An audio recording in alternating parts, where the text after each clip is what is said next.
তাম জিন্দেগির গুনার বোঝা মাথায় লইয়া নজরুলে রহমতের সময় যদি চোখের পানি গুলো ছেড়ে দিয়া কান্দেন আর বলেন, মালিক জীবনের সব গুনার উপরে লজ্জিত আল্লাহ, এতদিন আপনার হুকুম পালন করি নাই, আল্লাহ শয়তানের ওয়াসওয়াসায় পড়ে করছি গো, আপনি মাফ করে দেন। চোখের পানি গুলো ছেড়ে দিয়া যদি আল্লাহর দরবারে আপনি দরখাস্ত করেন, আমার আল্লাহ বলেন, বান্দারে যৌবনকালে যদি একবার ডাক দেস, আমি 70 বার বান্দা তোর ডাকে জবাব দিই।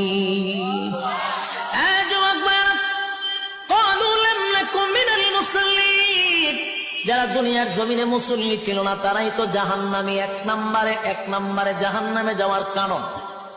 আল্লাহর নবী বলেন, উম্মতেরারে হাশরের মাঠে যদি হিসাব হয়, আউয়ালু মা ইউহাসাবু বিহিল আবদু ইয়াউমাল কিয়ামাতিস সালাহ,